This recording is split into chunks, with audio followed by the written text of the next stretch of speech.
He also has contributed immensely and has put statistics, Indian statistics forum in the right place in the world.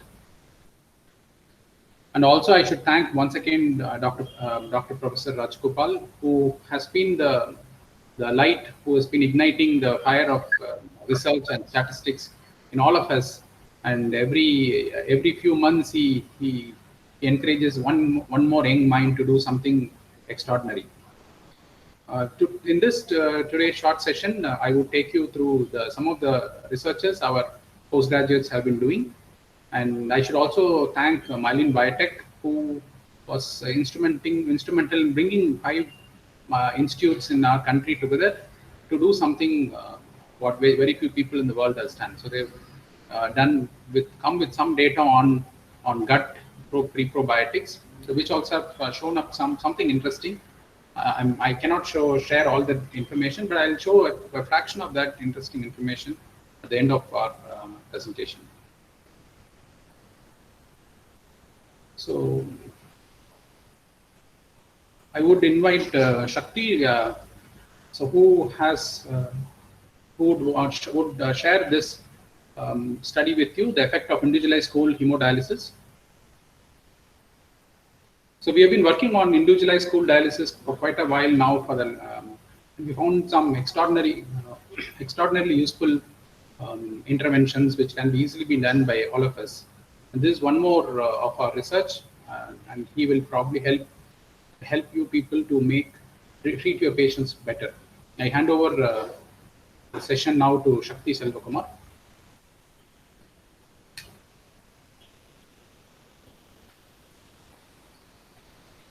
Thank you for the introduction, sir. Good evening, all. Happy National Statistics Day. Today, we're going to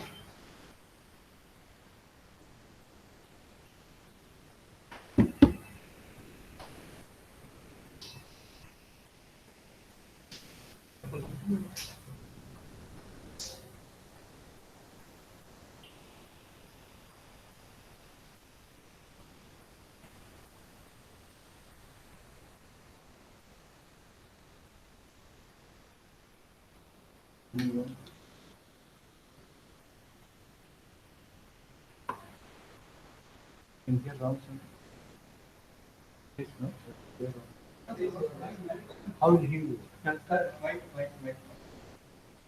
Yeah, let's start. Good evening, all. Happy National Statistics Day. So today I'm going to present an interesting and unusual topic: effect of individualized whole hemodialysis on cerebral blood flow.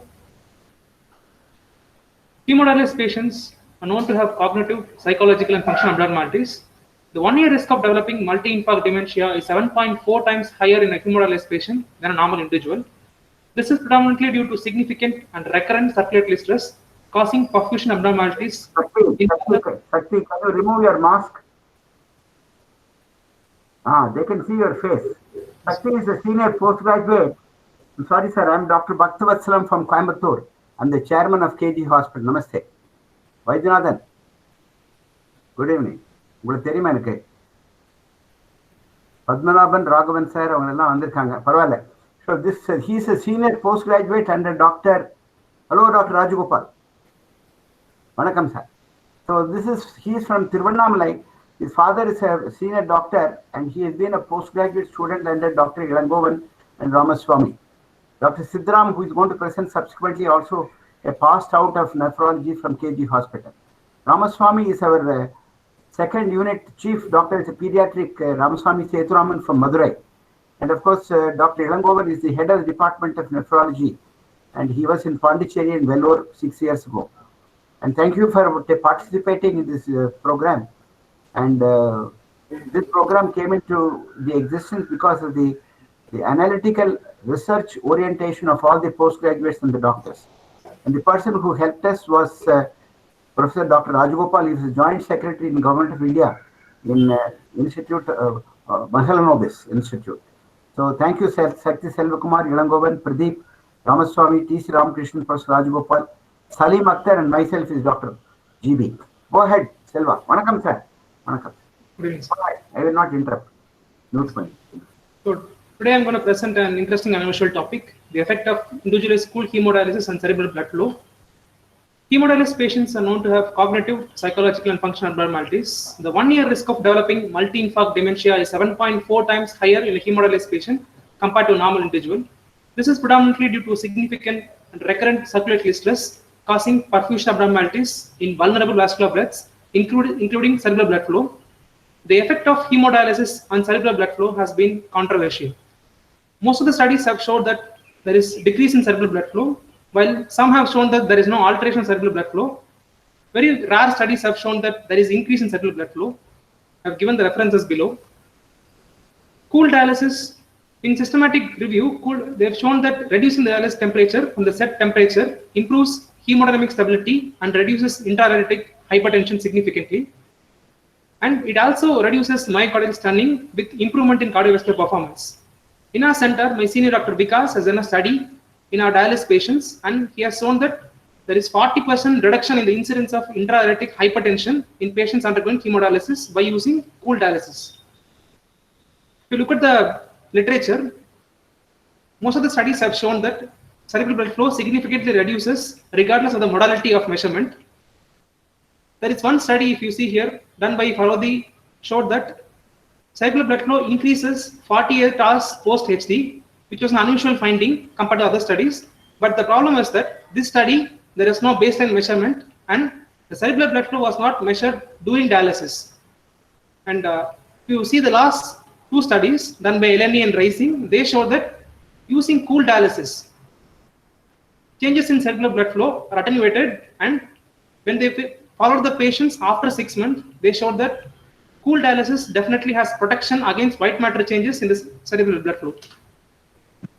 In our study, we use transcranial Doppler, a simple dynamic bedside monitoring tool which can help to measure the cerebral blood flow frequently. It has no radiation exposure. Dr. Pradeep, who is our world-renowned neurosonologist in our hospital, has done these measurements in our dialysis patients with the help of Dr. Ramakrishnan, who is our chief neurologist. And we have done this study on 16 patients. We have measured predominantly the left middle cerebral artery, right middle cerebral artery, and basilar artery. So we have covered the anterior and posterior circulation. This is the Doppler blood flow. If you see this, the peak one is called as peak systolic velocity, and this one is called as end diastolic velocity, which must be 25 to 50% of peak systolic velocity. And this is called as mean flow velocity, which is given by the formula end diastolic velocity plus 1/3 of peak systolic velocity.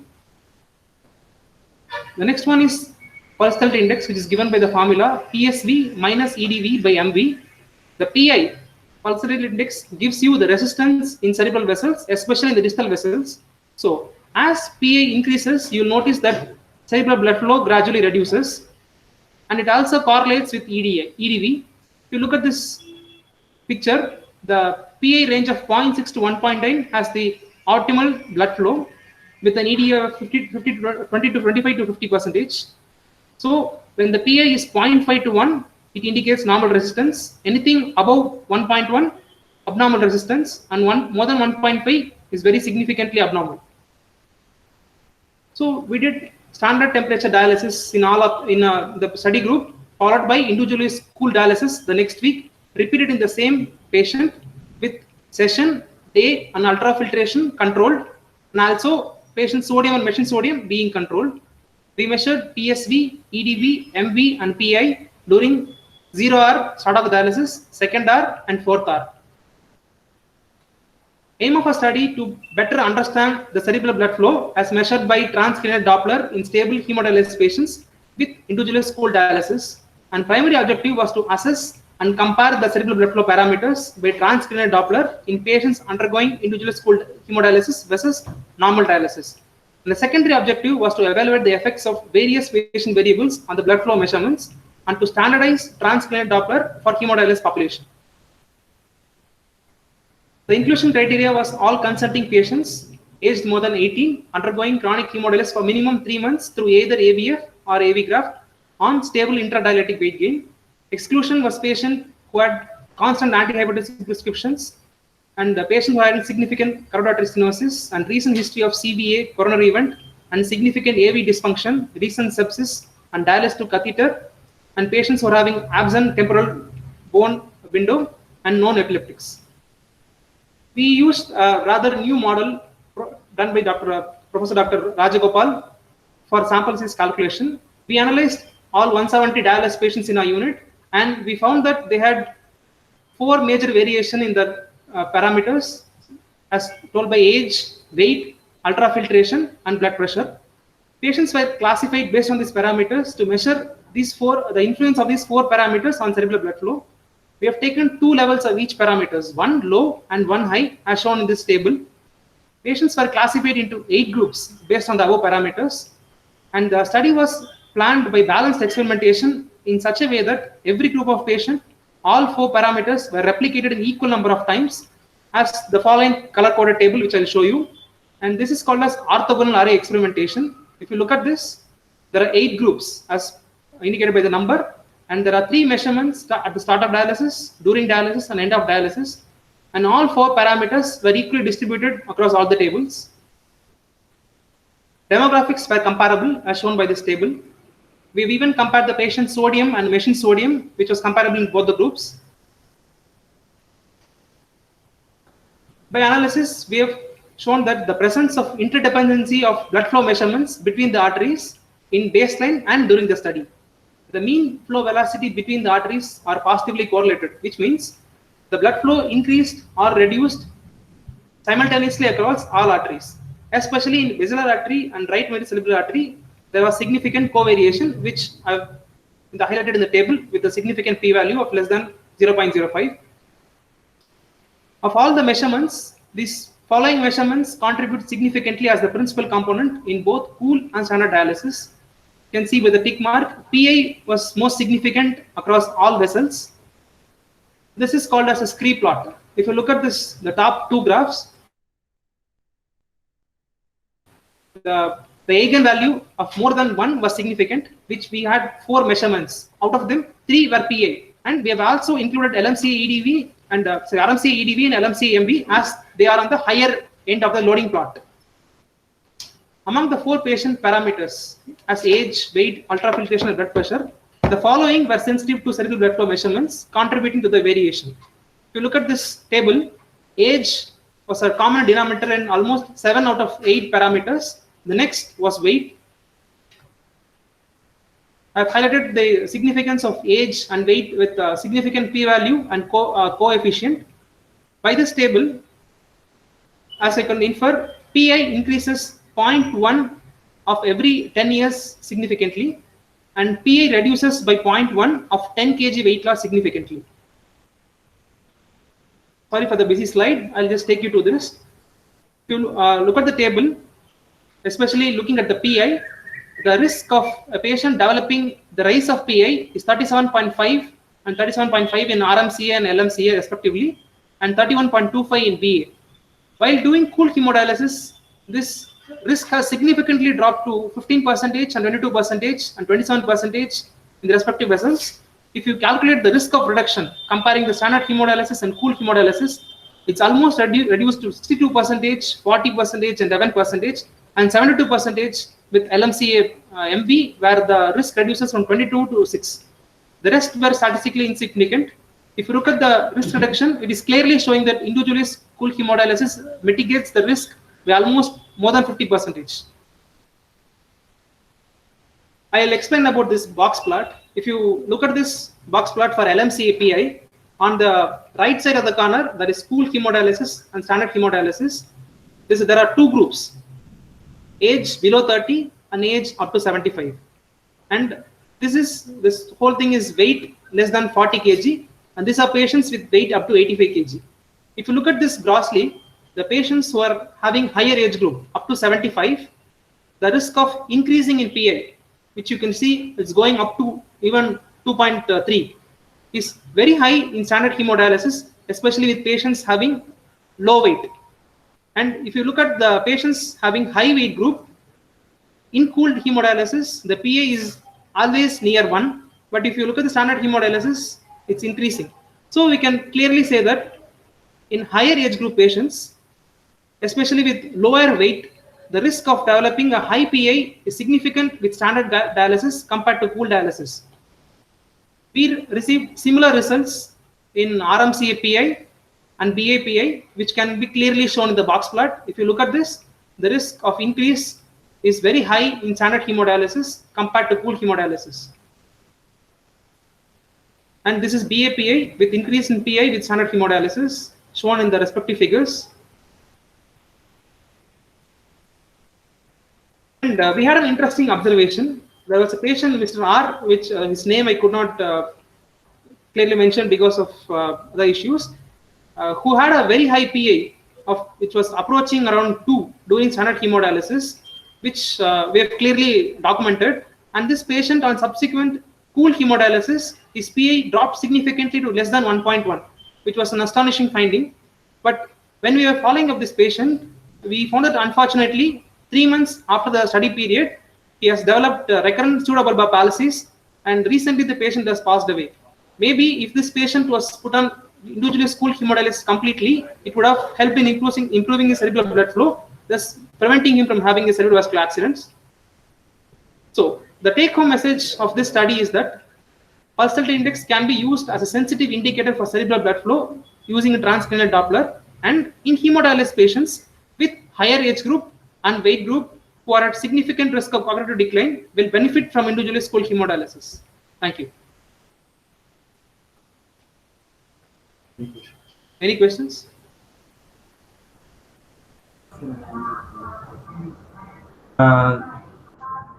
Pradeep sir, Yeah. sir, for your expert comments, sir. Yeah, am I audible? Yes, sir. Yes, sir. You're clearly audible, sir. I'm audible, no? Okay. It's a nice presentation, Shakti. Thank you, sir. Well presented. See, Thank you. this is a very good study actually. You know what has happened is, dialysis is such a common thing, which is happening all across the globe, and the normal dialysis, that is standard dialysis, what it does is, nobody has studied how it affects the cerebral circulation, whether it increases the circulation, whether it causes an increase in the cerebrovascular resistance. The PI, which Shakti was mentioning, is pulsatility index. It is nothing but, if you put it in a single sentence, it is the resistance which the distal arterioles give to the blood flow. So the more the PI, the more will be the resistance to the flow to the microcirculation. So if by doing a standard dialysis, the microcirculation is compromised, then that can cause detrimental effects to the patient, including dementia as well as stroke. Dementia in the long run and acute stroke. So by doing a simple method called cold dialysis, which means that you are not allowing the temperature to rise inside the system. So even by 0.5 degree, what happens is that your pulsatility index, which is a marker of the cerebrovascular resistance, is not increased. On the other hand, in a few occasions, we have seen that it was actually coming down, decreasing, which means the microcirculation is well maintained and intact, and the cerebrovascular resistance and the cerebrovasomotor reactivity is maintained. That is something excellent and spectacular. And he mentioned one of the patients by whom his PI was around 2 during standard dialysis, and he subsequently succumbed to a posterior circulation stroke. Probably that is one of the most important cases. I think we should get a lot of appreciation and comment and a lot of learning process. You know, in such cases, suppose we had done a cold dialysis, we don't know that patient might have escaped a posterior circulation stroke.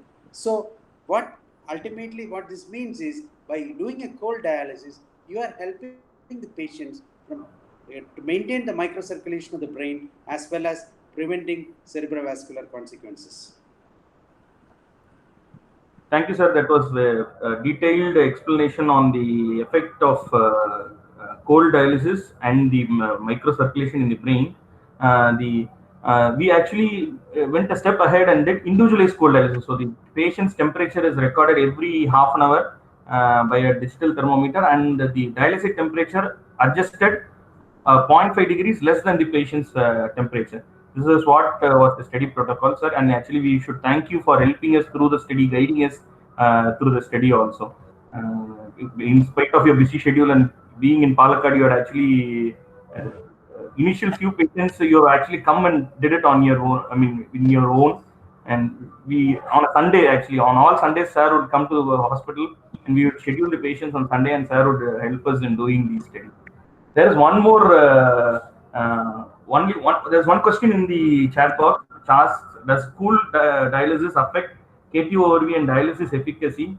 Unfortunately, in our study, I'm Dr. Ramsamy. I'm the one other nephrologist in KG Hospital. We have not actually studied into the KTORV and dialysis efficacy of our in this of our patients.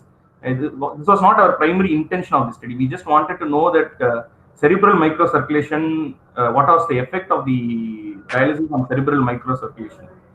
The next study is what temperature did you achieve? I'll give it to Shakti to answer the question. You have to unmute and talk, Dr. Shakti.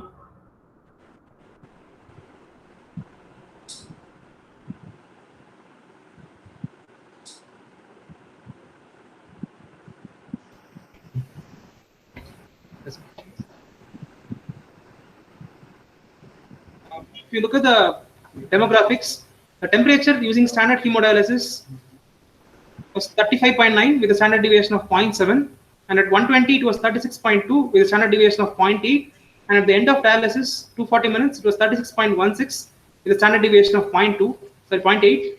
If you look at the individual school dialysis, from the start of dialysis to the end of dialysis, we maintain the temperature of 35.3 with standard deviation of 0.35. The objective achieved was in preserving the blood flow to the brain. So that's the main objective, and we have clearly shown that by pulsating, it's not been affected much in the individualized pool dialysis done, and that's the main objective, and that is met.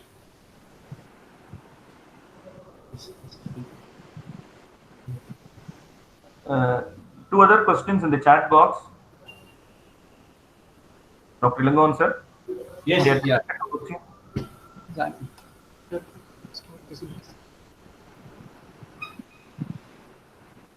Do you select those patients with interrelated hypotension or all patients?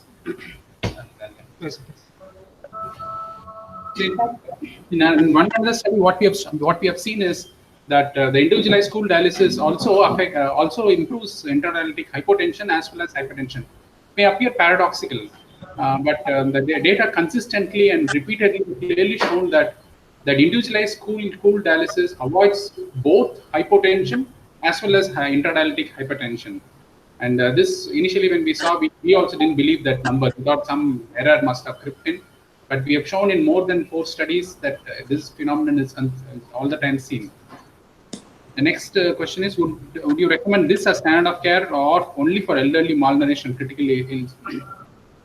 Always standard of care has to be standard, right? So there is no harm in doing individual pool dialysis. It's not a big problem to do. So what we normally do is we check their body auxiliary temperature. Even that's good enough. You really don't have to do a perfect temperature monitoring. So you check their auxiliary temperature, set their body dialysate temperature 0.5 degree less than their prevailing auxiliary temperature. For example, most of them would have a corrected auxiliary temperature of around 36.5 plus or minus 5, and then you set it up and let it go. This is not the perfect way of taking the temperature off, but this will still do the job. And we have shown here that the blood flow to the brain is preserved, and it can affect the brain damage because of dialysis per se. Next was there any hemolysis with low dialysate temperature? No. So the temperature what we achieved by reducing is only around 0.5 on an average, only 0.5 to 0.8, and that is still within the physiological limits. And we are we are cooling the temperature rather than heating. Did the patient tolerate that low temperature? None of the patient actually even complained of chills, because we did not reduce it to very, very low levels. We only reduced by say 0.5 to 0.8. So that's not much. Amol, thank you. What is the BP difference between the two groups? Actually, I must. There. This one? Yes, please. This is a beginning. Want to share? Yeah, 1 minute. I'll just share you this this slide.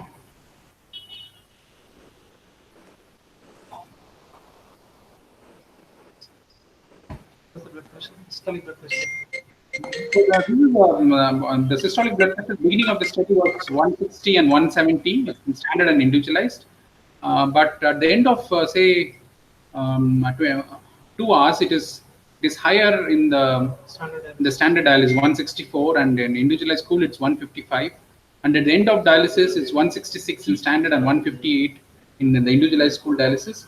And this is something. This is not our primary intention in our study, but we have shown it clearly in the past that this phenomenon happens, and this happens without hypotension and without significant interdialytic hypertension. So we didn't. I mean, our intention was not to keep the blood pressure stable, but then as you can see here, that's what we achieved also. So BP difference was usually it's around 5 to 10 points. That's it. That's all we get, and that's what we have achieved also here. So I think we are running behind our schedule. I think we'll quickly move on to the next study. The next study is even equally interesting. And Puneet is our another postgraduate who's with us for the last 2 years now. So he is going to talk on gut therapy. So gut therapy again in a dialysis population.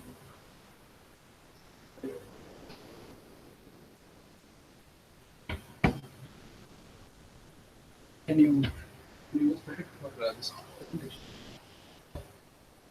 Yes, Maximus.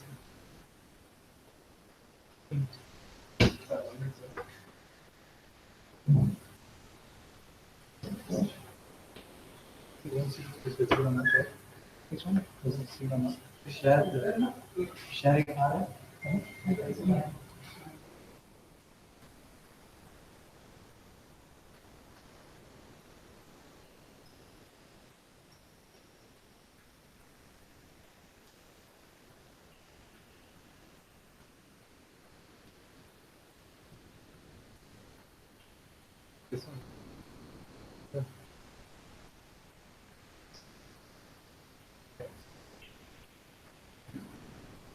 Sorry for the delay. It's a small technical glitch. So now coming from a hardcore analytical study to a simpler study. So my study is, does gut therapy reduce intradialytic weight gain and improve metabolic parameters in dialysis patient? Why dialysis patient? 3 problems are very common in dialysis patient. One is the thirst. Thirst is really an unsolved problem. Many studies have been done in dialysis to find out the reduction in the thirst by giving them chewing gums, ice cubes, but none of them have shown any benefit. Resistant hyperkalemia and pulmonary edema are very common, and that affecting the cardiac mortality is around 5-fold higher. The third problem, which would appear a little funny, but it's actually a pain in the backside for most of the doctors and the dialysis patient, is constipation. So how did we come to this? One fine day, one of our dialysis patients came with the complaints of hematochezia, that is blood in motions. He needed colonoscopic evaluation for this. So for a colonoscopic evaluation, he needed to be prepared for his whole bowel preparation. So what were the pressing issues? The pressing issues were, he was an anuric patient. For a whole bowel preparation, he needed 4 liters of PEG solution. And following the 4-liter PEG solution, he would have developed pulmonary edema on the table during the procedure. So I, being a first-year resident, went to my boss, asked him, sir, what to do? And he looked at me and said, boy, nothing would happen, and quoted a very famous line, what goes around comes around. What he actually meant to say is, what you give him will come out. So we went ahead with the procedure. In the night, I actually started pondering, is this really true? Then after half an hour, I came up with the idea, can we actually use this as a therapeutic measure in dialysis patient? I called him up in the night. He just being he didn't want to hurt my feelings. He said, yes, boy, we could do it. And then ended up saying, okay, now let me sleep. So then I went through the literature. After going through the literature, I found that there was no literature to back my hypothesis. Then I went and searched on thirst. It was grossly underappreciated. Then on further evaluation, I found that the act of drinking itself could help in reduction in the thirst or quench the patient's thirst over and above the osmotic stimuli. Only gut dialysis, that is pre and probiotics, have been studied to reduce the dialysis incidence or to reduce the metabolic parameters. So we decided to tap this idea of quenching the thirst, indirectly adding clearance if any possible. So we needed a name. So the aim was to objectively study the efficacy of colon preparation solution, that is polyethylene glycol, in patients on maintenance hemodialysis, and subjectively studying thirst. So what were the objectives to reach the aim? The primary objective was to see the effect of interdialytic weight gain in hemodialysis patients. The other two secondary objectives were to see the effect of small molecular clearance, that is urea, creatinine, potassium, and sodium, and subjectively assess thirst using a visual analog scale. So we had everything ready. Then I was very enthusiastic. But then reality checked in. I realized, would I harm the patient? Because I remember us saying by my teacher, if you can't do good, at least do no harm. So we selected certain patients. So the inclusion criteria of the patients, those who would be safer. If they didn't benefit, at least they won't be harmed. So we chose certain patients, that is those patients who are on maintenance hemodialysis for more than 3 months, with a stable maintenance hemodialysis, vascular access well established, age more than 18 years, a residual renal function of less than 200 ml per day, because I didn't want the urine clearance to affect my reduction, and a weekly thrice hemodialysis. Patients which were excluded were pregnant ladies, those who are hemodynamically unstable, had chronic diarrhea, difficulty in drinking, and recent strokes, and especially heart failure patients. So this was the methodology we chose. We chose 3 successive hemodialysis weeks with the patient doing hemodialysis on alternate days, that is 3 days a week. The midweek hemodialysis session was chosen for our study, that is the day 2, the day 5, and the day 8. We chose the mid dialysis because the mid dialysis metabolic parameters value are as comparable to the mean of all the 3 days. So on the first week, that was a run-in period, we asked the patient to come for dialysis. Pre-dialysis took a sample, and post-dialysis took a sample, named that pre-dialysis 1 and post-dialysis 1. In the second week, just prior to the 5th day, we gave him the therapy. I'll talk about what is the therapy. And during the dialysis, we took a pre-dialysis 2 and post-dialysis 2 sample. And the 8th dialysis, we did a washout period. So sample allocation, we actually selected 40 patients. 35 patients consented. Out of the 35 patients, all of them actually completed the therapy, but only 3 of them did not turn up for dialysis on the same day. Why? Is that good or is that bad? I'll come back to you on the last slide. So what is therapy? Therapy actually includes polyethylene glycol with electrolytes, that is PEG, sodium chloride, potassium chloride. I would like to stress on potassium chloride that it is 1.5 grams, which amounts to 20 milliequivalents, which was diluted in 2 liters of water and which was advised to drink over 4 to 6 hours. The average diarrhea or the average amount of motions expected for the patient to pass was 5 to 6, 7 times following it. So coming to the demographics, 35 patients, as I said, 35 patients completed the therapy, out of which 2/3 were male. 80% of the patients were less than 60 years of age, 75% were less than 70 kgs, and approximately half of them were diabetic. So coming to the analytical approach, we used certain analytical approach to find out the significance of this therapy reduction in our patients. One is a matrix plot, the other would be an interval plot, the third would be a reduction percentage, that is the significance, which is the most important thing in our study right now. The regression table, the contour plots, relationship matrix between the reduction and the metabolic parameters. I won't be showing all of them, but I would be showing certain things which are actually significant for our study. So before I go ahead with my values, I'm projecting this slide just to show that the dialysis bias was well taken care of. Why I say was well taken care of was because all the 3 dialysis weeks showed a similar amount of reduction.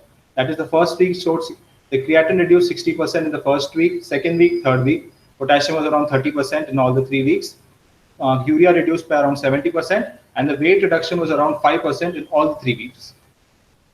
So now coming to the analytics, the matrix plot, I would like you to concentrate on the top right hand corner in the potassium comparison. When the potassium 2 is the post the therapy with pre-dialysis.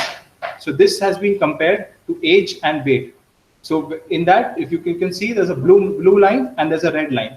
The blue corresponds to the female, and the red, which is the danger one, corresponds to the male. So when we compare the potassium and age, what this shows is as the age of the patient is high, the potassium in our patients was expected to be on a higher end. And as the weight of the patient increases, the potassium was expected to be on a lower end. And this is for the females, while the males were constantly stable. So now coming to the main thing, the interval plots. So first I would talk to you about creatinine, urea, and potassium. Sodium I'll come at the last. So as you can see on the top left-hand corner, which is showing creatinine, in the first week, the creatinine mean was around 9. The second week post the therapy, the creatinine actually came down to around 8.0. So we are seeing from this plot, there's a reduction of around 10%. In the third week, the value was sustained at around 8.2, 8.3. So what I meant to say is the reduction which has happened in the second week was actually carried forward into the third week. Whether this is significant or not, we'll come on to the next slide. If you come to the urea reduced in the second week, while it was tending to go back to the normal range in the third week.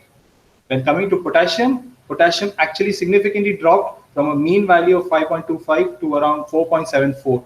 That is quite significant. Is that really significant? We'll come to it.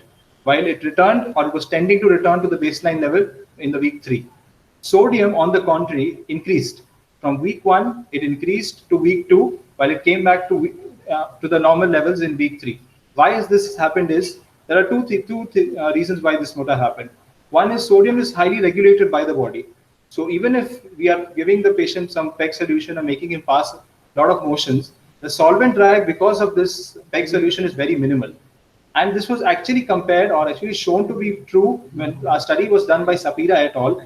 When she compared polyethylene glycol for metabolic clearance, where she found that after giving the polyethylene glycol, there was 2% increase in the sodium, which was actually consistent with our study also. So now coming to the therapy reduction, this would interest some of you. What I mean to say here is the pre-2 values, that is the values post the therapy, but pre-dialysis, reduced by around 10% when we compare to the week 1. The same happened for potassium, it reduced by around 10%. Urea again by 10%, and weight around 1 to 1.5%. The weight appears very small, 1.5%, but when we take a 50 kg man with a 1% reduction, that actually amounts to around 500 grams. That's quite significant for a dialysis patient. Now, to see whether the numbers are actually true or whether it's actually significant, yes, they are significant, especially for potassium and urea. The first week, the p-values are 0.01, when the urea values are 0.18. And this p-value, the significant value, actually carry forward to the third week also. Creatinine was actually coming towards significant, but maybe the study was underpowered, or we don't know the reason why it did not come to that significant value. Maybe in the future, if we take more patients, this value may come out to be very significant. So then we wanted to compare the reduction percentage in patients as compared to age and weight with the gender bias removed. When we found that all the metabolic parameters reduced equally in all the age and weight. What we mean to say this, our therapy could be used for any gender irrespective of age and weight. So the age and weight don't influence any of our values. Thirst, this was the initial reason why we started the study.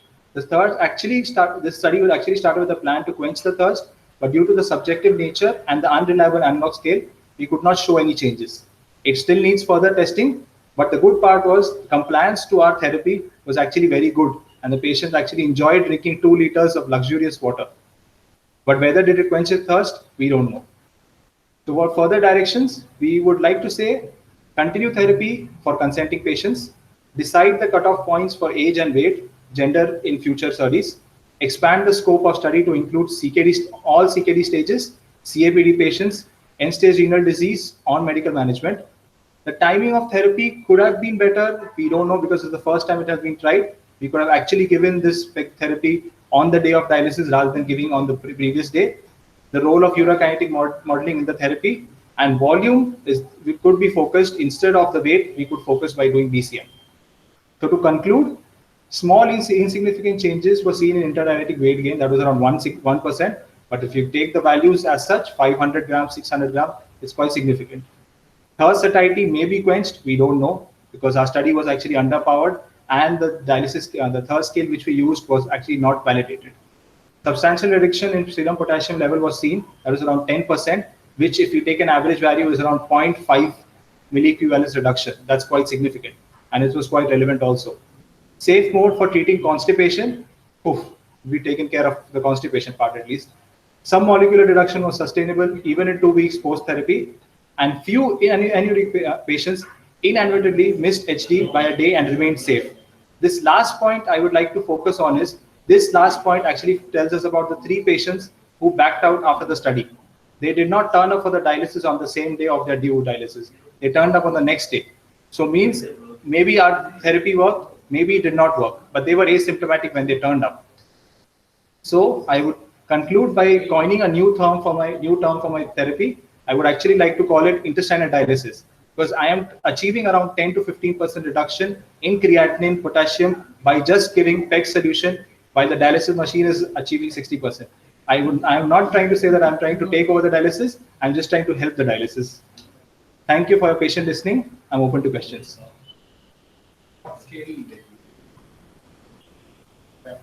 Where's it? Go to the chat box.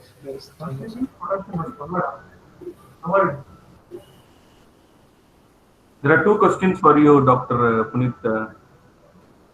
How did you think potassium was lowered, and what scale did you use to measure thirst? You can go ahead answering that. Yeah, thank you for the questions. First question I would like to answer is, what scale did I use to measure thirst? It was actually a visual analog scale which was used. It's a simple scale where we draw a 7 centimeter line and ask the patient to mark the line depending on the thirst, when 7 centimeter being the highest thirst and 0 being not thirsty. So this scale has not been validated. There's only one study which has shown this. But the 7 centimeter, what we found out was most of the patients were around 6.1 to 6.2. But this scale does not give us most of the findings. So that's why we do not value the scale of thirst.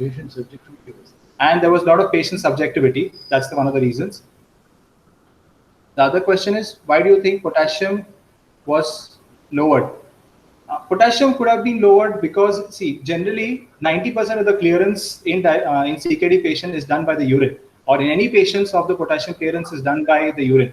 But when hemodialysis patient, there's no urine being passed, the most of the clearance is taken care by the GI tract itself. So when initially being 90-10%, it becomes a 70-30%. So we actually tapped the 30% in achieving the potassium reduction. And there are some certain channels which have been studied, those BK channels and the paracellular channels, which could have actually helped in reduction of potassium. Hopefully I've answered your question. This channels, whatever Dr. Puneet is talking, is especially true for anuric dialysis patients, where only dialysis is the means of removing the potassium. The next question is, there is no phosphate content in PEG preparatory solution. It's rather a doubt Dr. Amol has asked. Is there any phosphate content at all in PEG solution? Thank you, sir. I would just like to say that there's no phosphate because we tend to avoid sodium phosphate enemas in our center. We are specifically very clear in avoiding phosphate because we found out there was after giving phosphate, we found that there was incidence of phosphate nephropathy was more in our patients. So we tend to use more of this PEG solution which don't have phosphorus. Maybe we could have studied the effect of this PEG on phosphorus clearance. We could have, but I think the financial constraints in this stopped us from doing that.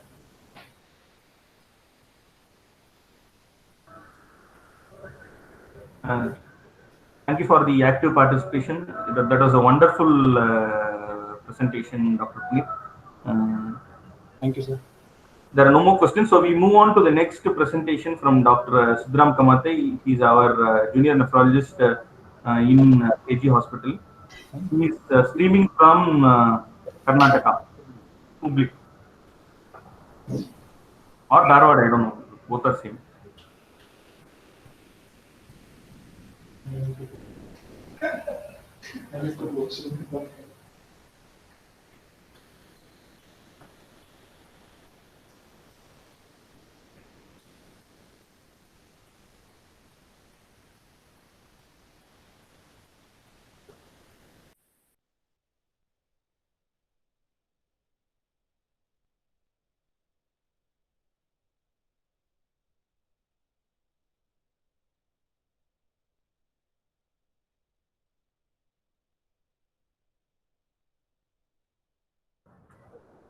By the time, Can I say one word, Ramaswamy?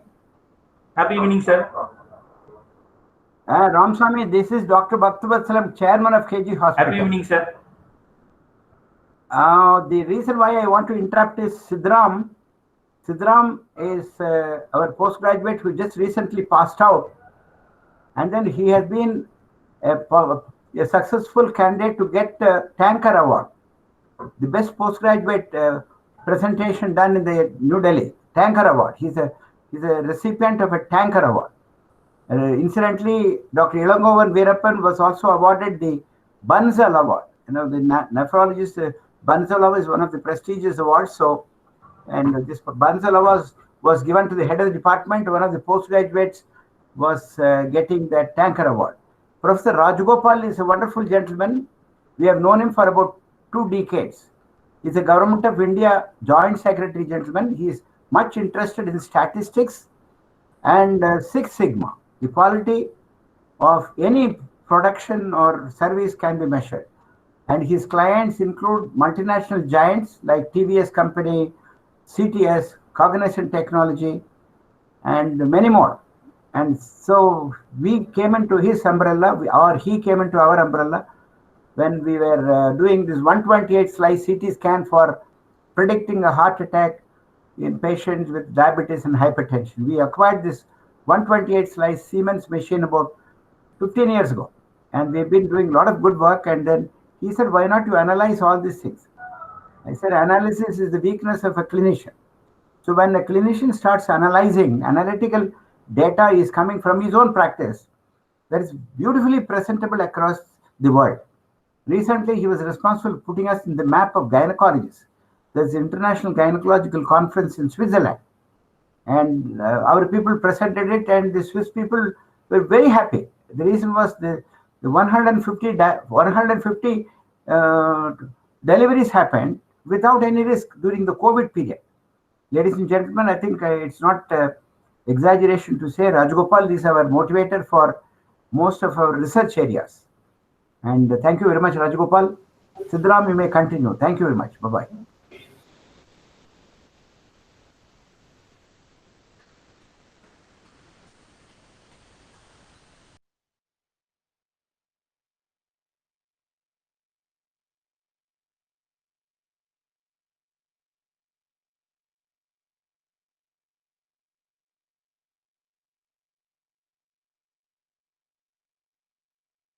Sidram, you have to unmute. Unmute. The speaker is muted. Okay. Sir, now? Hello? Sir, 1 second. You're Some clearly audible. technical problem. 1 second, sir. Good evening, everyone. Now, audible, sir? Yes. Hello? Yeah. At the outset, I would like to thank Rajagopal sir for helping me and guiding and inviting for this lecture. I'd like to thank Ilangon sir and Ramaswamy sir, Dr. GB sir for this opportunity to speak. Before the introduction, before the topic proper, I would like to tell something about briefly about salt. Salt intake, as prescribed by WHO, is 5 to 6 grams per day. But including Indians, we take usually 9 to 14 grams, which is almost double the prescribed unit. And this salt intake drives hypertension, stroke, heart and kidney diseases, and other peripheral vascular diseases. A small decrease in salt intake, that is, even if 1 gram per person per day, will lower the stroke and heart attack and the deaths more than 7%. Now, the 20% of the world death is attributed to excess salt intake. The WHO has identified achieved by 2025. 3 gram reduction in salt intake per day can reduce the healthcare expenditure by $5 to $20 billion. Coming to the various methods of estimation of salt intake, dietary recall or food frequency questionnaire, which is grossly underestimate the salt intake. 24 hours collection, which is considered to be gold standard. but it will not account for any non-renal electrolyte loss. And there's an inconvenience in collecting, and there's a collection bias will be there. And coming to the latest one, which is spot urine, that is useful and easy, which can be clubbed with other urine estimation. And but there is sometimes high degree of inter and intra individual variability. The one study which is I want to quote here is InterSalt study, which is the largest study done on the salt intake. It is done in 52 centers across 32 countries. They showed that even by reduction of 100 millimoles per day reduces the systolic blood pressure by 9 millimeter of mercury of blood pressure. And so another few studies done on salt intake in India, in various parts of countries like Chennai, Kashmir, Ladakh, and other rural Andhra Pradesh. They showed that on an average there is a intake of 9 to 12 grams of salt intake per day in Indian setup. There you can consider in the last column, which shows that method used. You can see that the various methods they use, like food frequency questionnaire, 24-hour salt urinary sodium excretion, and household salt weighing. Among these household salt weighing and food frequency questionnaire grossly underestimate, and 24 hours, as I said, it is cumbersome to do. So coming to the next slide, which shows that the difference, the correlation between spot and 24-hour urine sodium excretion. The famous studies done by Kawasaki, Tanaka, and Ri, which are basically done in Japanese population. They showed that you can see the first, that is Kawasaki. He used the second morning sample in healthy individuals, and the regression coefficient was 0.728 with a significant p-value. Similarly, Tanaka used casual spot urine sample. That casual in this means he used random sample. It can be first, can be second, or can be in between afternoon or night sample. He also showed that one more thing is he selected the study group from the famous InterSalt study, and he also showed that there is a definite correlation between 24-hour and spot sample. One more person did study based on the first sample, that is early morning, the first white sample, which included healthy as well as hypertension. He also showed that both are 24 hours, and spot is significant with significant p-value. So these are the studies from the outside India. So what about Indian scenario? The one study done by Peterson, he studied the Indian population. He used this famous formulas, that is Kawasaki and Tanaka. He showed that Kawasaki is overestimate the mean salt intake. It used to overestimate by 5 to 6 grams per day, and Tanaka slightly overestimate, that is 1 to 2 grams per day. But till now there is no Indian formula exist to know the salt intake that is based on the Indian population and the Indian origin. So whatever studies done, whatever studies done are the abroad studies, and we are including that in our data. So then we thought in mind that we should do this study and help our patient. So which spot urine to be taken, and can it replace 24-hour sodium levels, and to estimate the formula from the spot sample. So we started our study with our primary objective being to determine the which sample best estimate the 24-hour in healthy volunteers, and to derive the estimation formula from spot.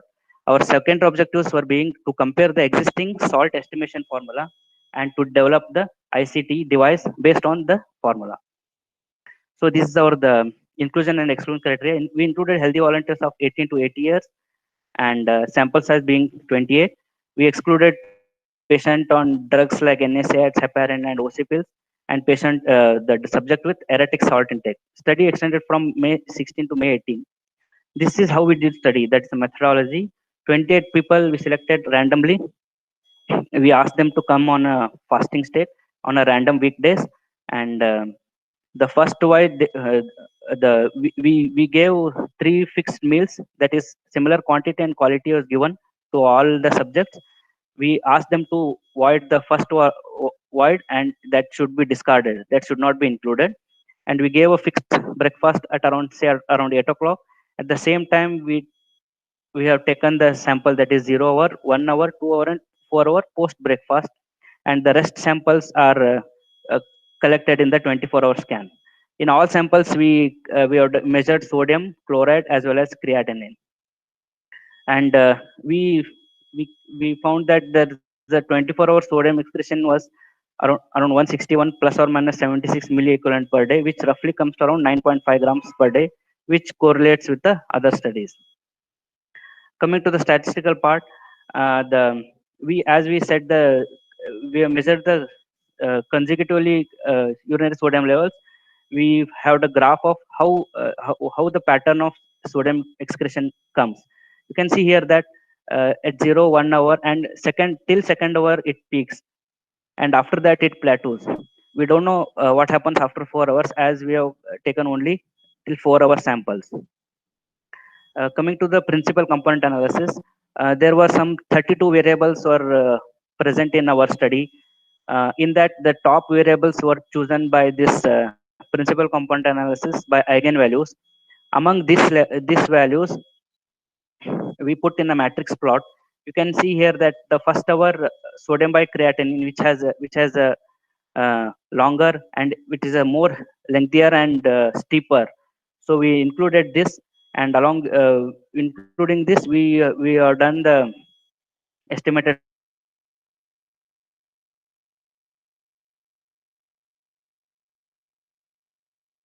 formula to calculate 24-hour sodium. This is the bland difference between predicted and observed 24 hours.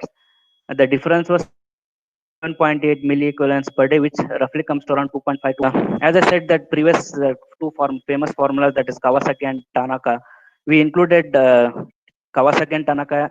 We applied our data on those formulas. The Kawasaki has two different formula, both as based on gender, that is male and female. So after applying this, you can see this the linearity. There are two aspects in this graph. One is linearity, one is bias.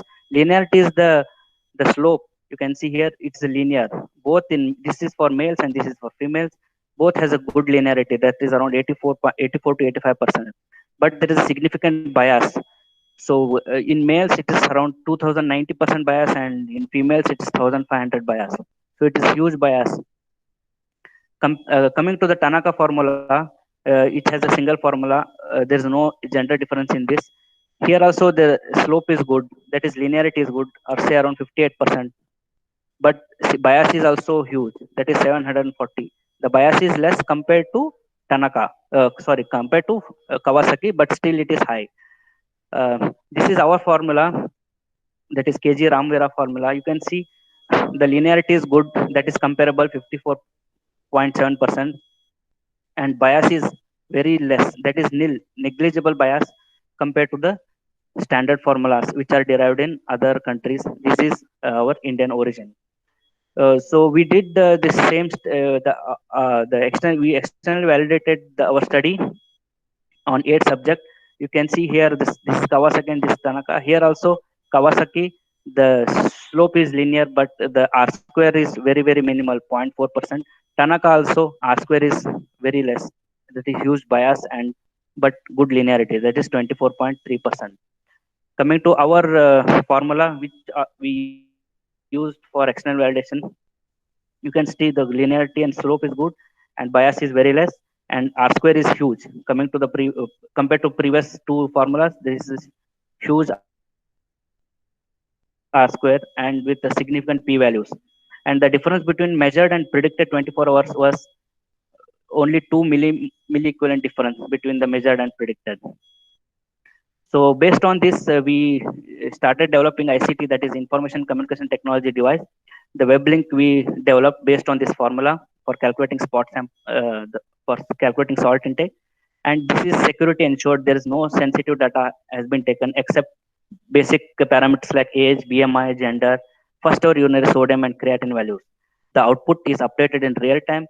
This is user friendly app, web link which advises user on the current salt intake and necessary measures to adjust the salt intake in order to maintain the WHO standards of optimal salt intake. I'll like to demonstrate my app link. 2 seconds.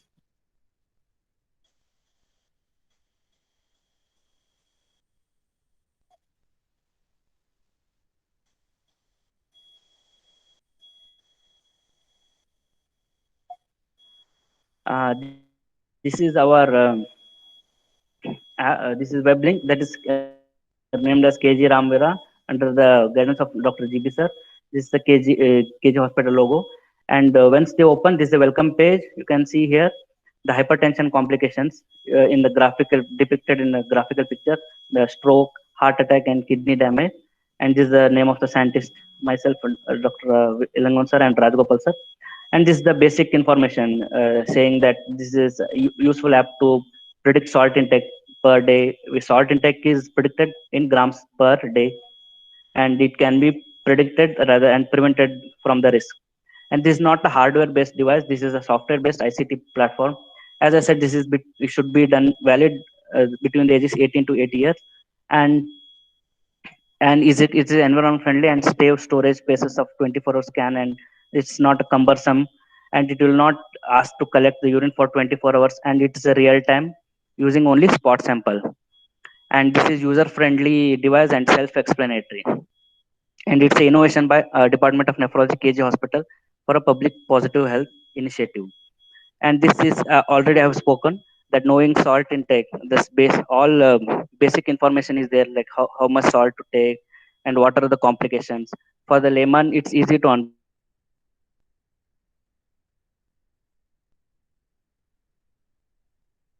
this. This is a brief that is salt is an acquired state and it can mislead to the quantum of intake.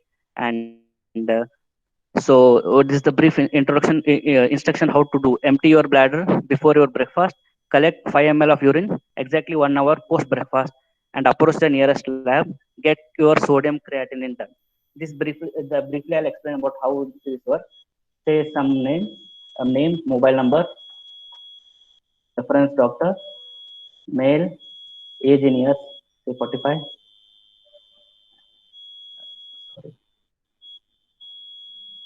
Weight, BMI, it calculates automatically BMI. You enter the first hour sodium, I will mention just random number 156. First hour creatinine, some random number 140. It will calculate. It will pop up the image. It show the prediction. It reads your current prediction based on provided details are your 24-hour sodium is 199.23. It is pretty high. And salt intake is 11.72 grams. That is also almost two times the WHO standard. That has been written already. Prescribed salt is 5 grams per day. And if any pre-existing disease like any hypertension or and all, you can increase up to 5 to 7 grams. And there's no disease, you can take up to 10 grams. And you have to consult your doctor for any medical device. And it also shows that diet, what diet you should follow, that is use low sodium salt available in the market, and reduce the intake of high salt diet like snacks, bakery products, cakes, biscuits, and all, and reduce the intake of pickle, papad, tin products. And you have to simultaneously work out, that is regular walking, mild aerobic exercise.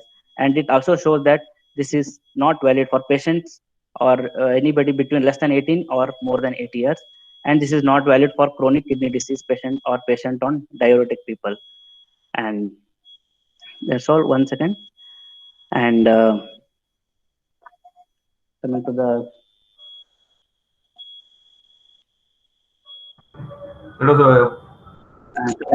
coming to the conclusion, this is the simple ICT technique.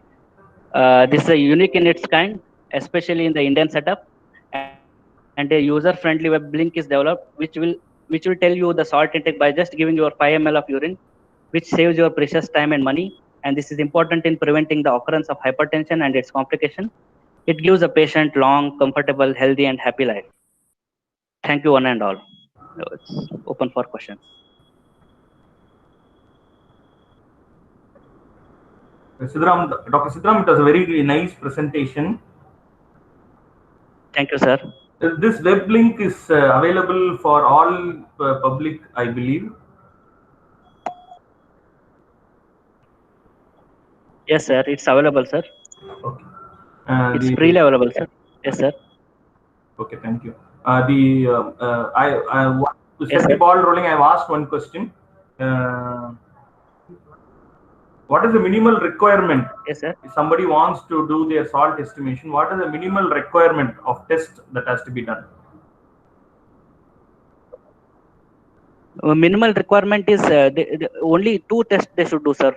First our sodium, first our urinary sodium, and first our urinary creatinine. Only 2 tests they should do in the nearest lab wherever they are residing. Uh, Yes, the next question in the board is: are you planning to validate in a large group of population? Because I understand that we have validated only in yes, sir. 8 patients. So this is the question: 8 are you people, planning yes, to sir. validate a large group? Yeah, yes, yes, sir. We are planning to do in a multi-center trial, and we are planning to do in a large group. Yes, sir. The applicability of the formula for CKD patients, have you had a thought? Yeah, we have done that study also, but we have not yet validated it. It is under process. That will be released soon. That is our next project. That is upcoming project now. So in CKD patient also we have done the study. We are doing on external validation, and the data also will be published soon.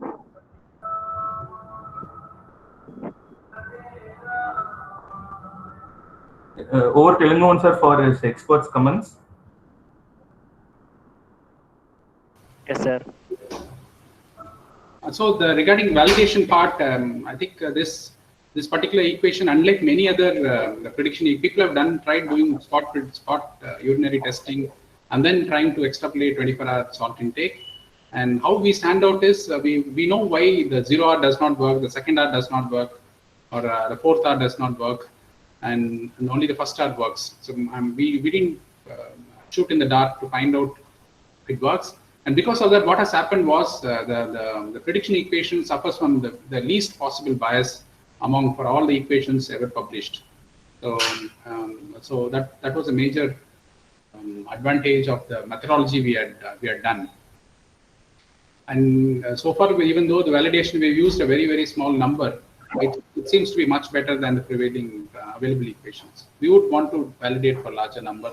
Main problem being the funding, so that's the main issue. But I think the funding is not an issue. I think we should be able to validate. Yes, sir.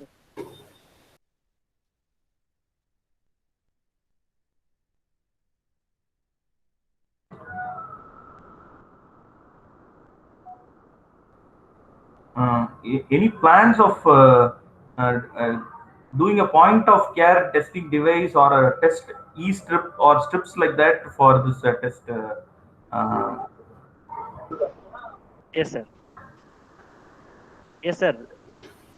That sir, Ilangon sir will answer. Yeah, Ilangon so sir will answer. we would love if some of you is interested to work with us for that. So we are trying our best. In fact, Dr. Urmila Anand has promised me that she would help us. So because she had worked on a handheld device, multi-channel parameter with a Bangalore-based company, and she has even published in, I think, Kidney International Reports. So something similar, and they have the technology, and we just need some help to make it do it at home device. Definitely possible, because we feel that this will have a huge impact on hypertension burden in the world. If people can know their salt intake and modify their health behavior, I think that's a way forward.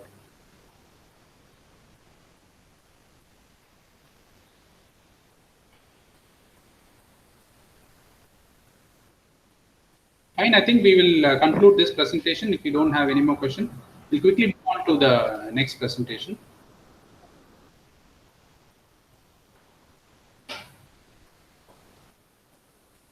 How do we make it present?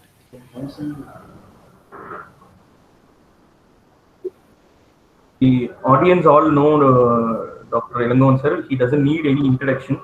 He's our chief here, and then all the above mentioned study, including this study, or his brain children, and then this is one of his passionate study.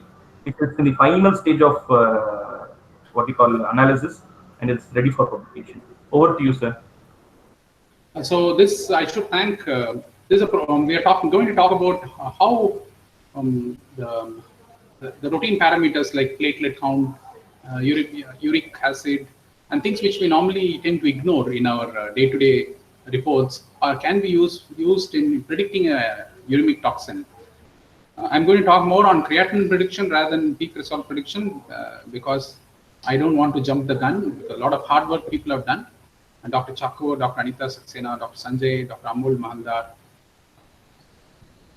Mr. Prabhakaran Vaidyanathan from Myelin Biotech, and Dr. Rajagopal have all helped in complete successfully the multicentric trial. So I don't want to present those reports. But what was the inspiration to us was, so why we did this study, we actually collected retrospective data just to see really platelet count that stood out in that particular multicentric trial as one of the strong predictors of the paracrisol. So it doesn't really predict. So that's what the question. And so we looked at platelet count, serum uric acid, and does it really predict creatinine? We really love to do a validation for paracrisol and platelet count. Again, for funding issues, we thought, okay, we'll first look at creatinine. And because recently one patient came and asked me, sir, my platelet count used to be 2.2.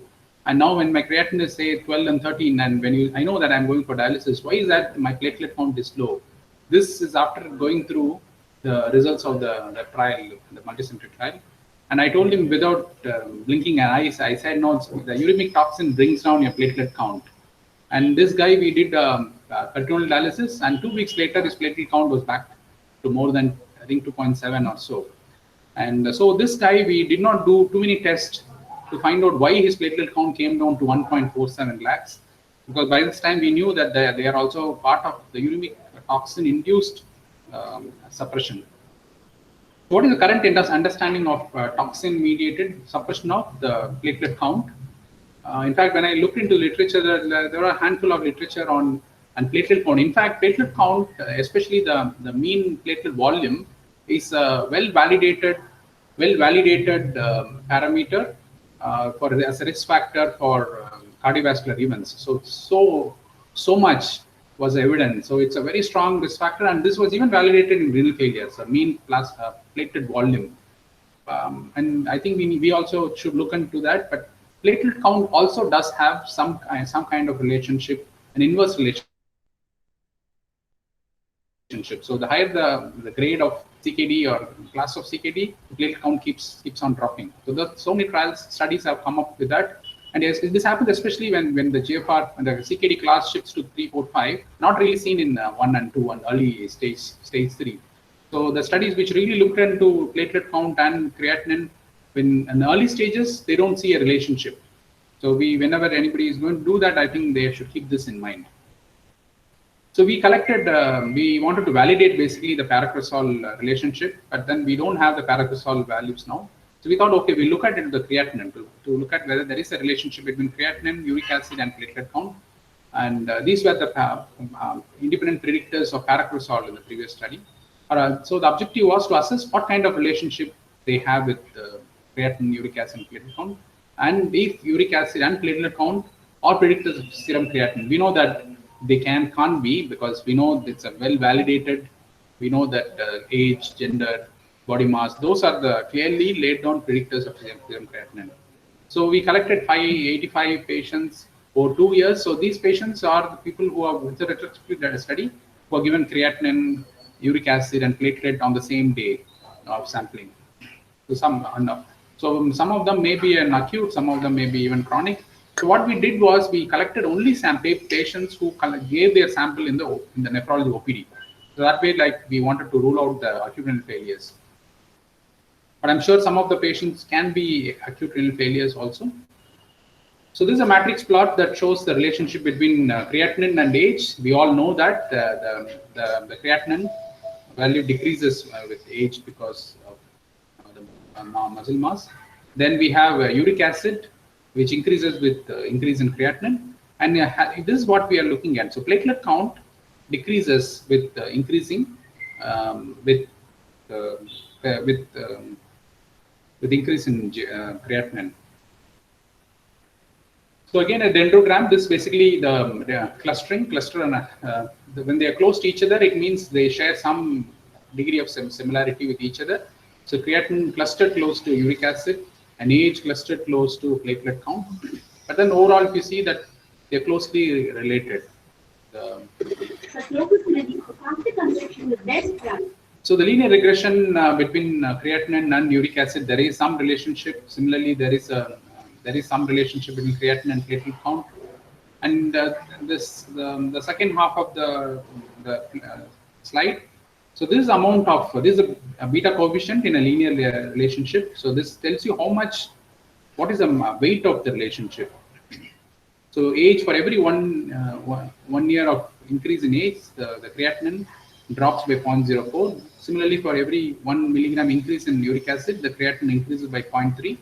And for every 1 lakh decrease in platelet count, the creatinine increases by 0.3. So this is for one platelet count, this is the amount, but for 1 lakh, it will be around 0.3. So there's very strong relationship between platelet count and uric acid, and also with age. So again, similar, we looked at a fixed mixed effect model as well as a linear regression model. Both showed strong relationship. And so to make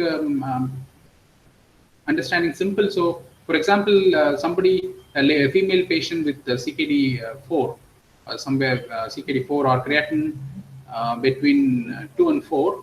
So for a uric acid of 6, anybody has a platelet count less than 2.9, likely that they have an advanced stage CKD. So there's some kind of relationship. So if somebody is going to build a prediction, like for example, if a diabetic patient gives a blood sample in the lab without asking for creatinine, and the uric acid is say 8 and the platelet count is say 1.5, the system should be able to alert that you should also check for creatinine. So I'm sure that it's going to happen sometime in the future. And this kinds of information, even though it may appear like no, it's all funny relationship. Does it really have a significance? It will have its use sometime in future when we do this kinds of activity. If you have a platelet count of 1.5 and a creatinine and a uric acid of 8, so the system should alert that kindly check for creatinine. So summarizing, so combination of high uric acid and low platelet count can suggest high uremic toxin like creatinine, and we believe that it's also there for peak resol, and in center, because peak resol being a research molecule not really available, this kind of relationship can help you to identify why some patients, despite having high creatinine, do not have the uremic complications. So the low platelet count and the uric acid can guide us to understand as to why they do not have the uremic complication. In fact, in the previous study, we did see that kind of phenomenon.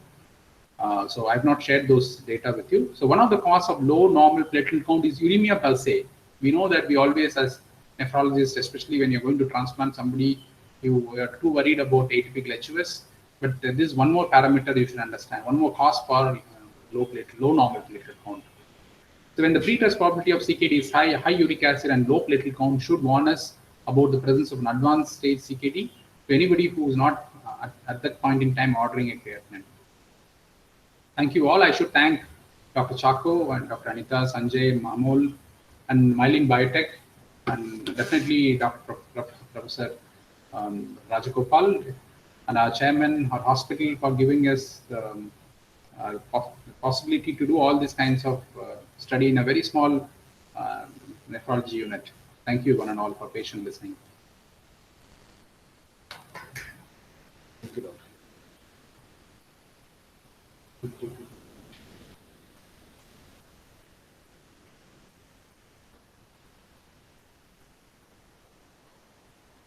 Dr. Ilangovan, why do you say it's a small nephrology unit? I think it's one of the oldest nephrology units in the country. When Jayaprakash Narayan did the dialysis in Bombay Jesrock Hospital, within 1 year we got a new brake block dialysis machine. I think we started doing dialysis about 35 years ago, even before Bangalore started doing dialysis. I think the incoming of Professor Dr. Ilangovan Veerappan has made a lot of difference in the dialysis scenario and the transplantation scenario in Tamil Nadu. As a matter of fact, the Chief Minister of Tamil Nadu has passed an accolade. He is the best nephrologist doing transplantation in the governmental sector. Because we help a lot of patients in the governmental low-income group sector.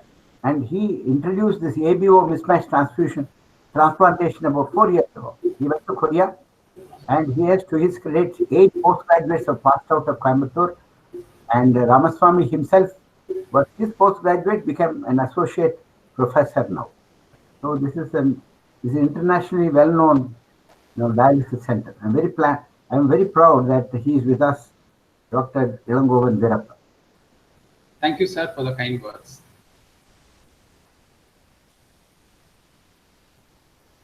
So, I think we are going to touch 8 o'clock, and I think I would quickly hand over the things to Dr. Professor Rajagopal, and he has been a source of great inspiration, and he has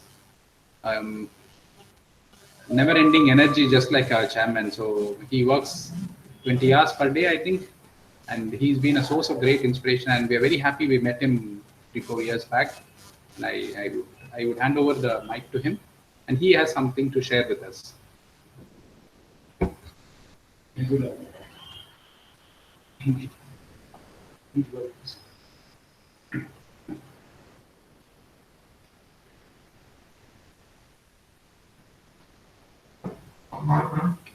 Can I start? Happy evening.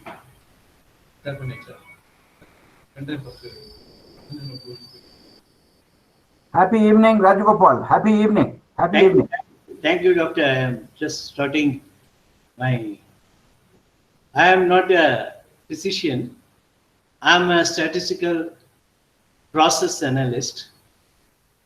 I have been facilitating the doctors in their way of when they work on the body, we try to give some insight from the analytical point, a knowledge management, and you have been seeing it, and I am very much happy that doctors doing statistical analysis in informed decision making.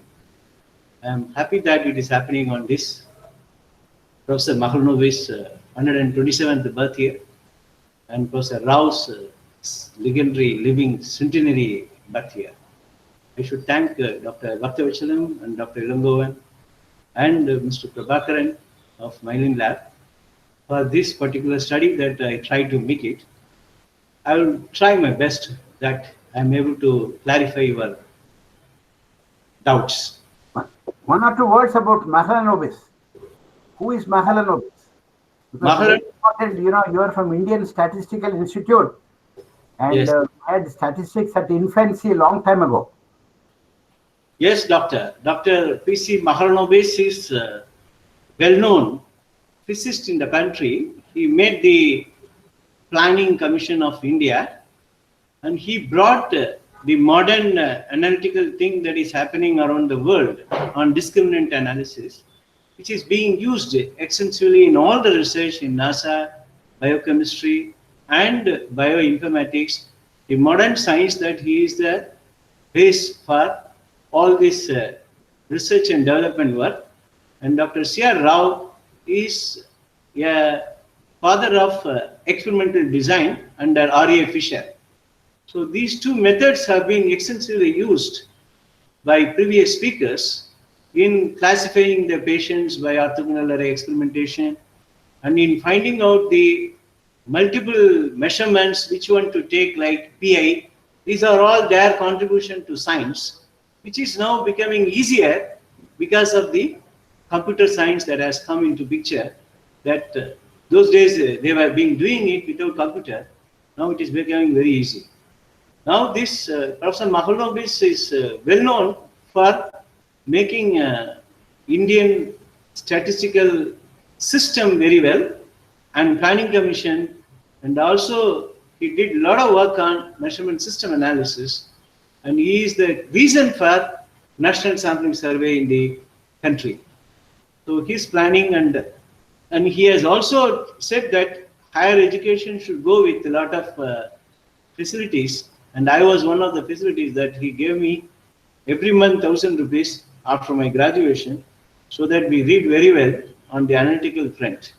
So I should thank both of the teachers and on this day, and also all the management that I have been working in different industries to carry out my analytical work. This work that I am trying to do is on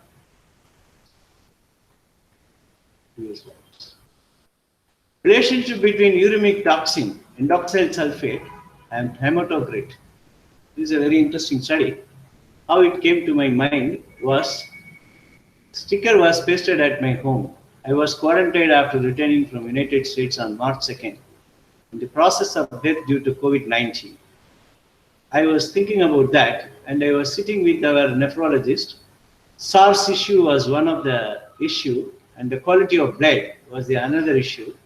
Whether it is respiratory issue or the blood that is getting into the heart to the lungs, when it oxidizes, when it is getting oxygenating, what is happening? So we were working on that, whether this toxin is having relationship with RBCs and hematology of the blood. That was the study that made me to see what exactly is happening in the process of death. And it was a very important thing that pre-existing CKD diseases, when it is infected, the death was around 26% in our country. So the classification of patients was done, all symptomatic influenza like ILI, acute respiratory infection about 38 degree with cough, asymptomatic, direct high risk contact, lungs, heart, liver, kidney, diabetic diseases, neurological disorders, blood disorders, tested to 5 to 10 days. So this heart and kidney, when it comes to that, we thought that we should study these parameters, and I should thank our CEO of Mining Lab to give me the data on these aspects to analyze and then come out with some interesting results and insight. I can say that it is an actionable insight for nephrologist. Next. The role of, this is the paper that I went through before that. The role, it came in Journal of Nephrology, the role of intestinal microbiota in uremic solute accumulation on sulfur compounds. That biota is considered to be a novel important factor to take into account in the pathogenesis of CKD and uremia. Much attention has been paid to specific uremic retention solutes on microbial origin, such as endoxyl sulfate. This endoxyl sulfate was studied by micro lab, and previous speaker Dr. Ilangovan talked about the precursor. When I collected endoxyl sulfate along with hematology data, I collected it from, thanks to the data provided by Mining Lab. This is required in light of the potential of therapeutic opportunities for the future. This has been referred already in the paper, so I thought blood toxin, endoxyl sulfate, is one of the most studied protein-bound uremic toxin, independently associated with cardiac vascular diseases, accountable for half of fatalities in end-stage renal disease. I have taken the in-scope CKD, 4th stage and 5th stage renal, and outscope potential therapeutic opportunities that will come in the future, that has been done by Mining. Fundamental understanding of hematology. The purpose of RBC is to transfer oxygen. This I need to know, many of the doctors already know, because I need to understand the process before analysis. Transfer oxygen from the lungs to body tissue. A blood sample of hematocrit RBC volume percentage can become a point of reference for its capability of delivering oxygen. Hematocrit levels, which are too high, too low, indicate blood disorders, dehydration, low anemia, high polycythemia. Both are life-threatening disorders. My objective was enhance clinical method for safety of CKD patients during this pandemic thing, and find out the problem is there any relationship between endoxyl sulfate and other 5 parameters that I have taken: platelet count, RBC, WC, and HMT. The hematocrit was suggested by Dr. Ilangovan. Earlier study of endoxyl sulfate influenced by creatine and phosphorus. Now its association of RBC and hematocrit was my next thing because of this present situations. The data, different observation for same patient, in different setting of these parameters on 79 patients I taken from randomly by myelin lab in different places, and this is the data. You will find that gender is there, age is there, BMI is there, platelet count is there, RBC per microliter, million per microliter, WBC is there, HMT percentage is there, endoxin. If you look at this data, what is that we can do? Actually, this is the data. What is that we can infer out of this? These are raw data. Now we have to come out with some insight by a proper analysis. What exactly it is saying? There are two sets of data. Top is when they were initially studying the patients, and the bottom is they were finally checked after 90 days after some treatment given by the pharmaceutical companies. The treatment given is also separately studied by pharmaceutical company. These are all the parameters: endoxyl sulfate, platelet count, RBC, WC, HMT, heart rate. These are all taken, and nephrologists usually take care of this. All other parameters like sodium, creatinine, and urea, this we have studied. This toxin matters of endoxyl sulfate and other hematology aspects, that is not much studied, and this is how it is related was the study that has motivated from the oxygenation of the RBCs. Now the unit of measurement and statistical method. The purpose is there relationship exist? How do I know that? Coefficient of correlation. Is there any relationship between the variables that we have taken? How do we know that? Dendrogram. What is dendrogram? Basically, we are all same. After death, we are all same. While born, we are all same. So we start 100%. 100% there is no difference in the beginning and the end.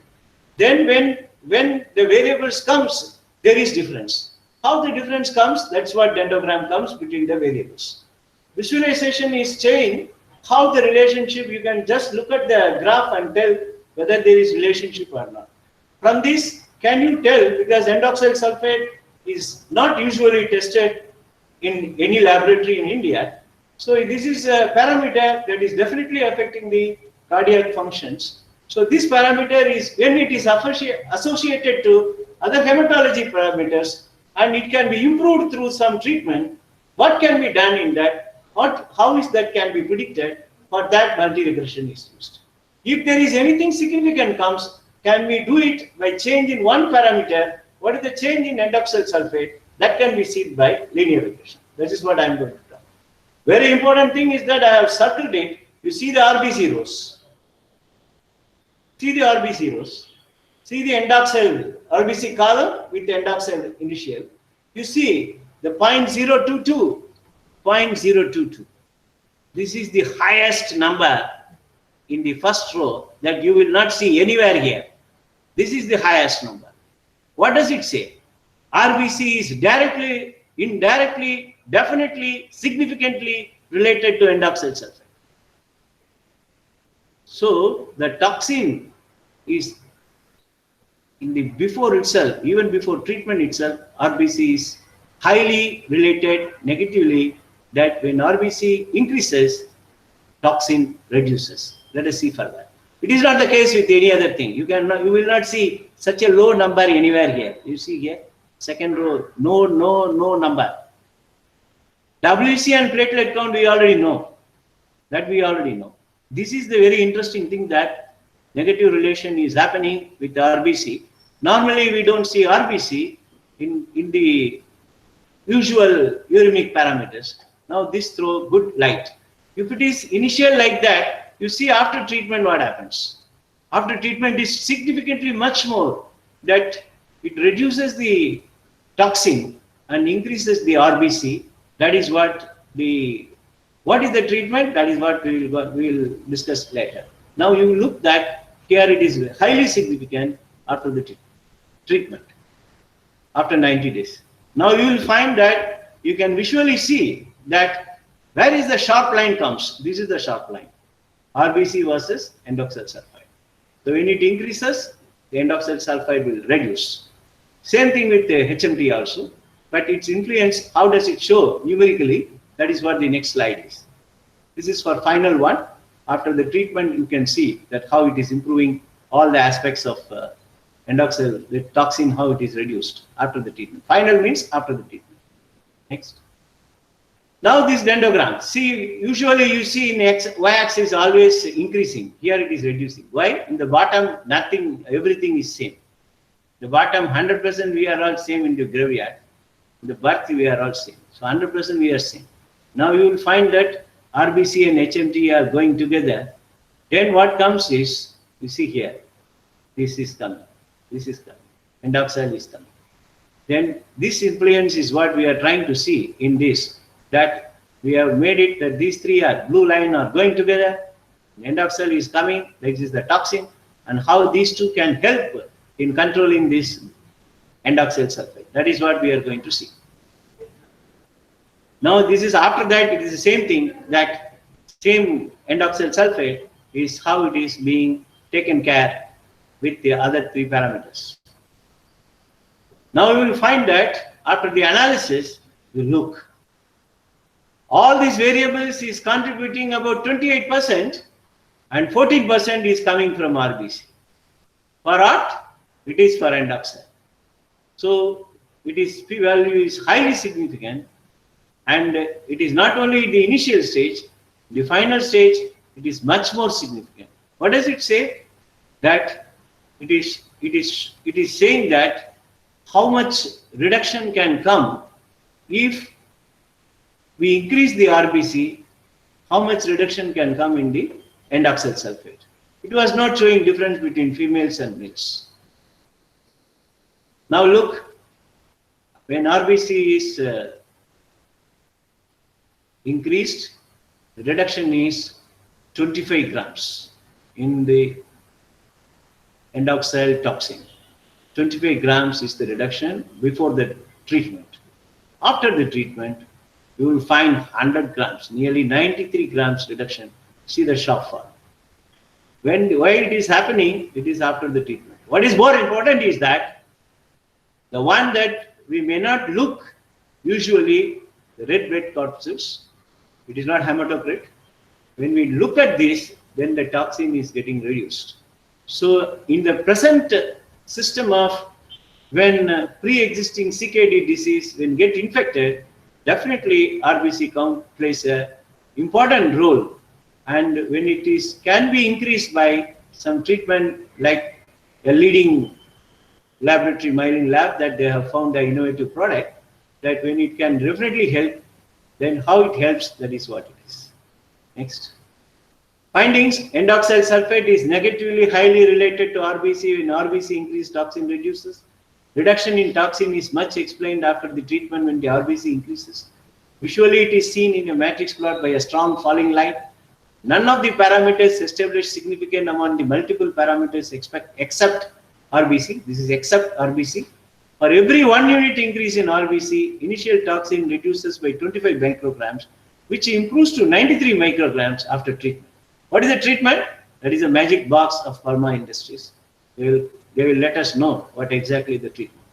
And this is the improvement that initially what was the coefficient is that the reduction is 25 grams. After the treatment, the reduction is 93 grams of toxin due to increase in RBC. Sustainability is simple message. Please look into RBC, also particularly in this pandemic time, and reduce the endoxyl blood toxin. Thank you so much for the patient listening. Any questions, please?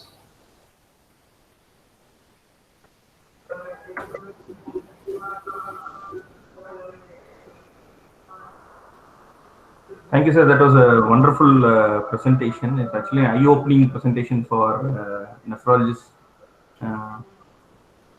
Because we are all tuned to seeing urea, creatinine, potassium in our patients, and back-to-back presentation of the importance of looking into peak cresol and endoxyl sulfate has been clearly highlighted. My doubt is there a way of, is there any lab that does endoxyl sulfate or precursor levels for reference?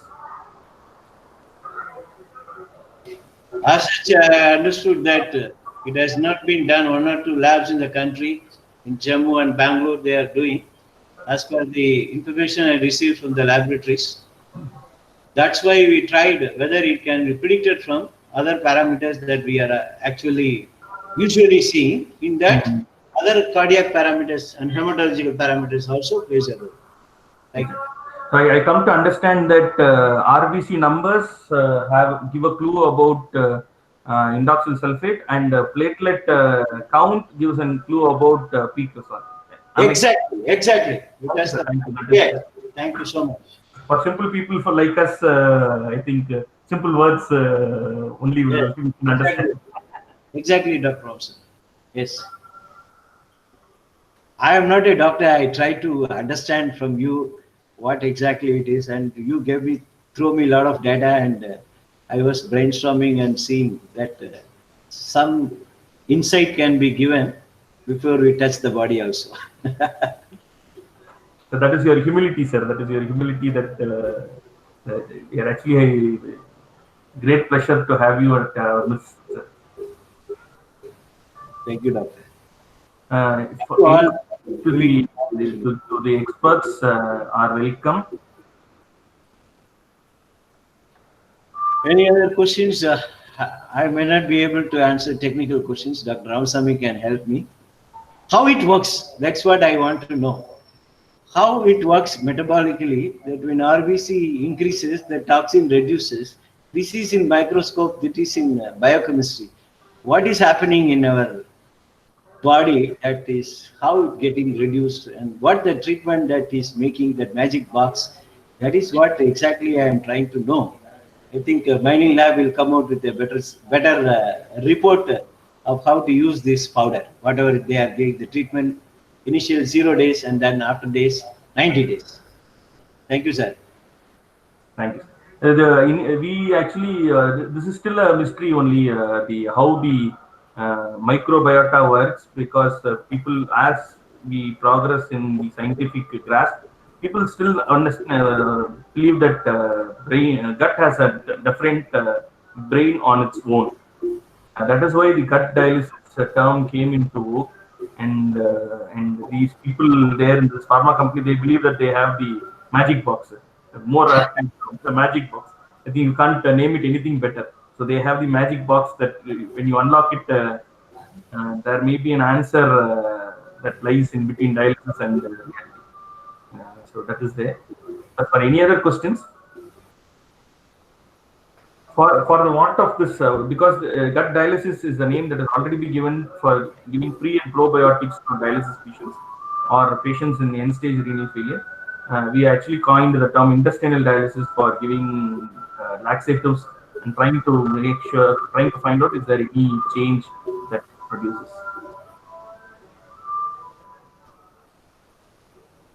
I'd like to thank all the people who have participated in today's presentation, especially to the late presenters in the mix.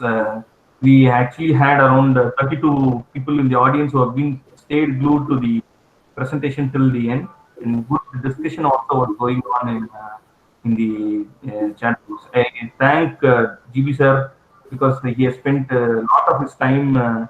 And he actually is still logged in, I think. And thank Dr. Lingon sir, and then Professor Rajagopal, presenters Dr. Sidram Kamate, Dr. Puneet, and Dr. Shakti, because the idea and the performance people are there. I'm just last minute inclusion of moderator in this session. So I thank all, and then we will sign, and then we take a better opportunity to meet. Thank you. Yes, this ICT professionals were also working with me.